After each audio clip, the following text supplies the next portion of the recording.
19일 새벽 제9호 태풍 종다리가 발생해 북상하면서 우리나라에도 직접적인 영향을 줄 것으로 예상됩니다. 태풍이 지난 뒤에도 무더위와 열대야는 이어질 전망입니다.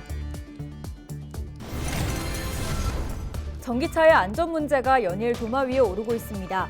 부산시는 지난해 화재 예방을 위한 조례를 전국 최초로 제정했지만 법적 근거가 없어 허울뿐인 조례로 전락했습니다. 대한항공과 아시아나항공의 합병이 임박한 가운데 2029년 개항 예정인 가덕 신공항의 거점 항공사 확보를 위해 에어부산의 분리매각을 즉각 이행해야 한다는 목소리가 높아지고 있습니다.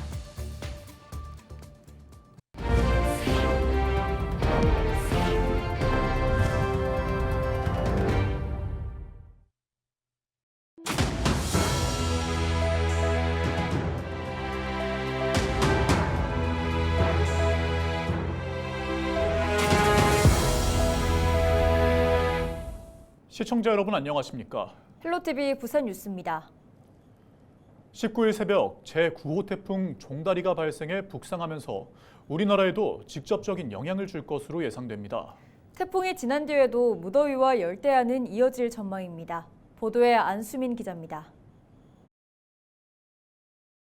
19일 새벽 3시 일본 오키나와 남서쪽 해상에서 제9호 태풍 종다리가 발생했습니다. 태풍은 우리나라 동쪽에 자리 잡은 고기압의 가장자리를 따라 서해상으로 북상할 전망.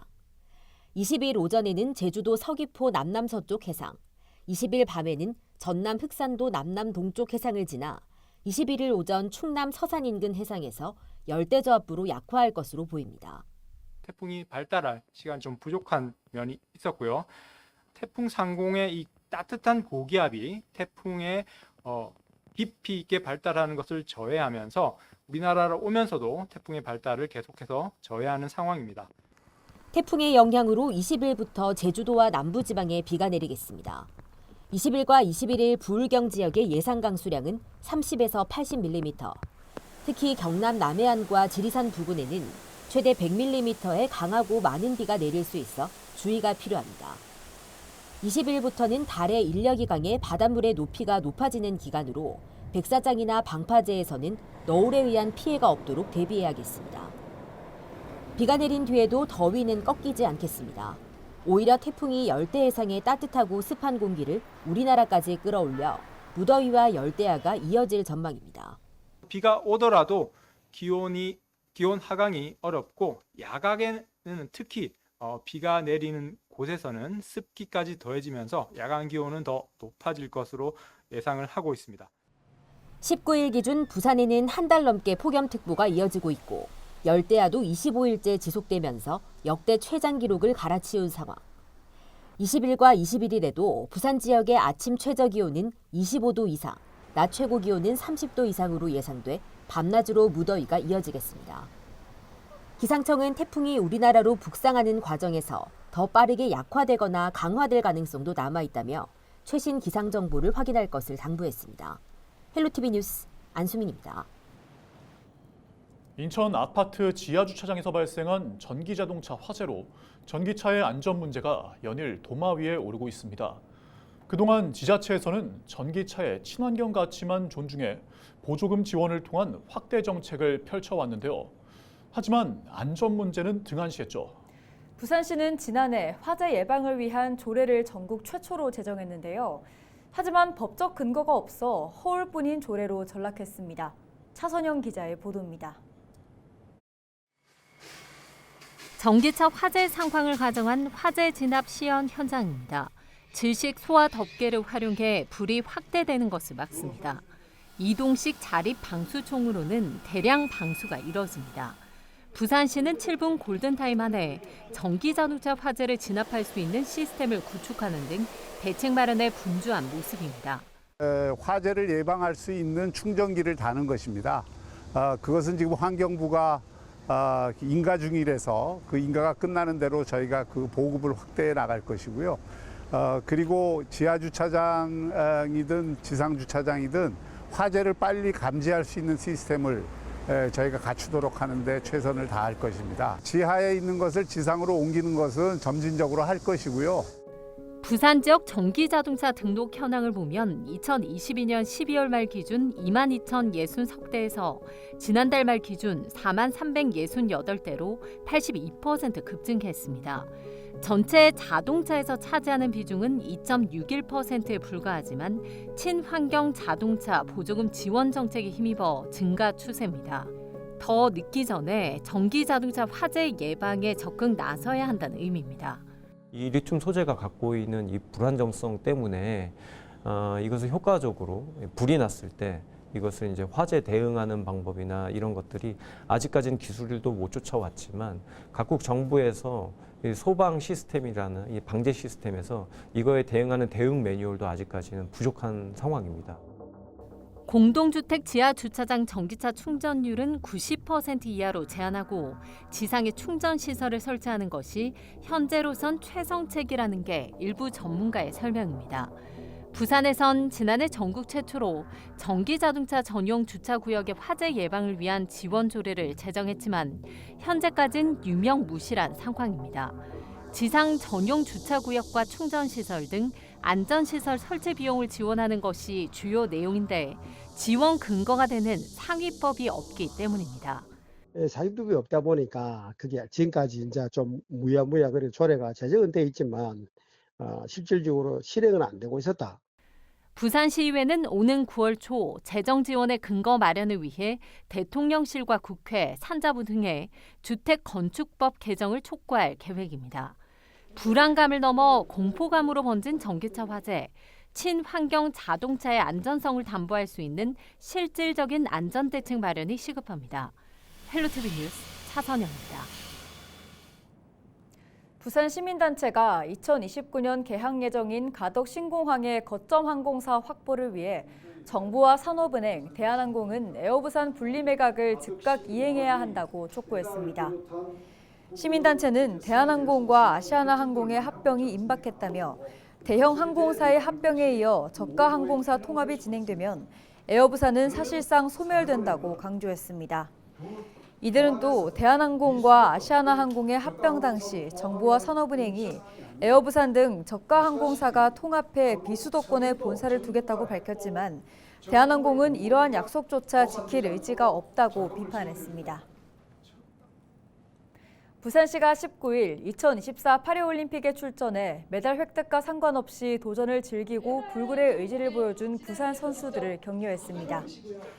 부산 선수들은 2024 파리올림픽에 8종목 23명이 참여했으며 금메달 2개, 은메달 2개, 동메달 2개 등 총 6개의 메달을 획득했습니다. 부산에 기반을 둔 삼성생명 소속 배드민턴 안세영 선수가 금메달을 획득했고 동의대 체육학과를 졸업한 구봉길 선수와 도경동 선수는 남자 사브르 단체전에서 정상에 올랐습니다. 부산을 연고로 한 KT 사격 선수단의 박하준 선수는 10m 공기소총 혼성에서 은메달을 목에 걸었고 부산 최고를 졸업한 김우민 선수는 수영 자유형 400m에서 부산 연고 탁구팀인 한국거래소의 임종훈 선수는 신유빈 선수와의 혼성 복식에서 동메달을 따냈습니다. 이날 행사에는 펜싱 사브르 단체전의 3연패를 이끈 구봉길 선수와 요투 하지민 선수 등 30여 명이 참석했습니다.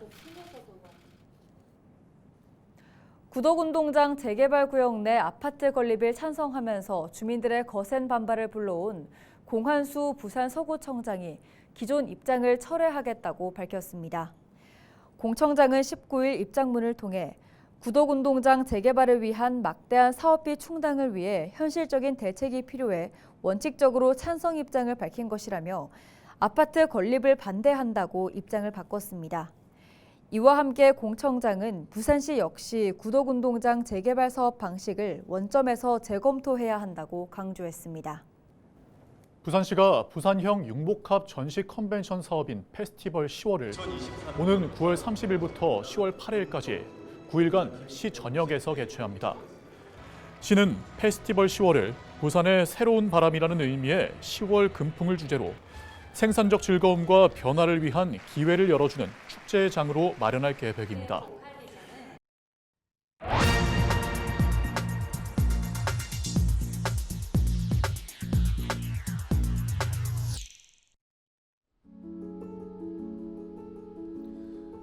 151만 채, 사람이 살지 않는 빈집 수입니다. 전체 1,852만여 채 가운데 8.2%나 됩니다. 농어촌 지역에 많지만 도시에서도 점차 늘어나는 추세입니다. 지역 소멸 위기의 현실을 잘 보여주는 수치죠. 빈집을 방치하면 우범지대가 될 가능성이 큽니다. 붕괴와 같은 안전상의 문제도 발생하죠. 동네 전체 경관이 망가집니다. 그러면 인근 주민들이 떠나죠. 빈집이 더 늘어나는 악순환에 빠지게 되는 건데요. 그러다 결국 지역이 침체되고 소멸 속도가 빨라지는 겁니다. 그렇다면 우리는 빈집 문제를 해결해서 지역 소멸 시기를 늦춰야 할 텐데요. 몇 가지 좋은 사례가 있습니다. 빈집을 리모델링해서 귀농 귀촌인과 예술인들에게 5년간 무상 임대하는 전북 익산시의 귀농인 희망하우스 사업, 그리고 빈집을 호텔로 만들고 야외 정원을 꾸민 강원도 정선군 고한읍의 마을 18번지가 정원, 또 빈집을 철거해서 주차장으로 쓰거나 외국인 근로자들의 주거지로 재탄생시킨 충남 홍성군의 빈집 함께 써유.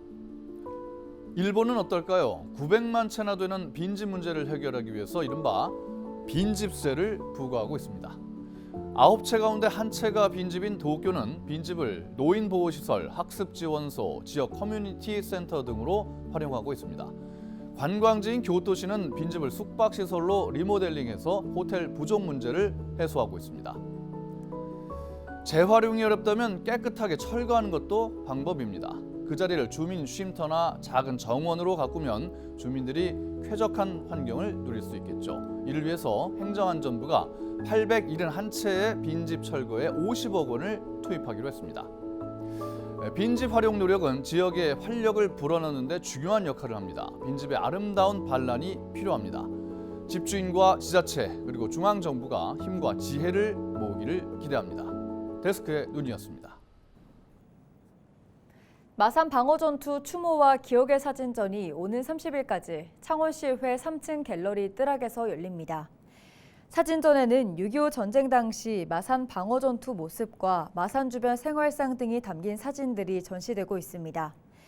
마산전투 기념사업회는 이번 사진전은 끝나지 않은 전쟁을 되돌아보고 나라를 위해 희생한 분들에 대한 깊은 감사와 추모의 마음을 담았다고 밝혔습니다. 올여름 경남의 해수욕장을 찾은 피서객은 지난 14일 기준 71만여 명으로 최근 5년간 가장 많이 다녀간 것으로 나타났습니다. 이 중 가장 많은 피서객이 다녀간 곳은 거제 학동 흑진주 몽돌 해수욕장으로 15만 7천여 명이 다녀간 것으로 집계됐습니다. 경상남도는 본격적인 피서철인 7월 말부터 8월 초 사이 태풍이나 집중호우가 없어 피서객이 증가한 것으로 분석하고 있습니다. 경남 지역의 해수욕장 26곳 중 21곳은 지난 18일 폐장했으며 남해군 5개 해수욕장은 오는 25일 폐장합니다. 배달 음식에서 이물질이 나왔다며 식당 주인을 속인 뒤 음식값을 환불받는 등 133회에 걸쳐 식비 300여만 원을 환불받은 20대 연인이 구속됐습니다. 부산 연제경찰서는 사기 혐의로 20대 A씨와 B씨를 구속 송치했다고 밝혔습니다. 이들은 지난해 9월부터 지난 3월까지 음식에 이물질을 직접 집어넣고 사진을 찍어 일반 식당과 디저트 가게, 카페 등을 운영하는 자영업자들을 속여 환불을 받아온 것으로 드러났습니다. 경찰 조사 결과 이들에게 속은 피해자만 127명에 달하는 것으로 나타났습니다. 광복절 전날인 지난 14일 부산 남구의 한 중학교에서 일제강점기 시절 일제가 국민들의 위생과 의료 또 식량 문제에 도움을 줬다는 편향된 영상물을 방영해 논란이 된 가운데 학교 측이 해당 교사에게 서면 경고하고 업무와 수업에서 배제했습니다. 이날 전교생을 대상으로 교육이 진행된 이후 학생과 학부모 등은 일제강점을 정당화한 편향된 내용을 교육했다며 항의했고 학교 측은 즉각 사과하며 재교육을 진행했습니다. 부산 남부교육청은 해당 교사를 대상으로 일제 편향 영상을 방영하게 된 배경 등을 조사할 예정입니다. 이상으로 뉴스를 마칩니다. 함께해 주신 여러분 고맙습니다.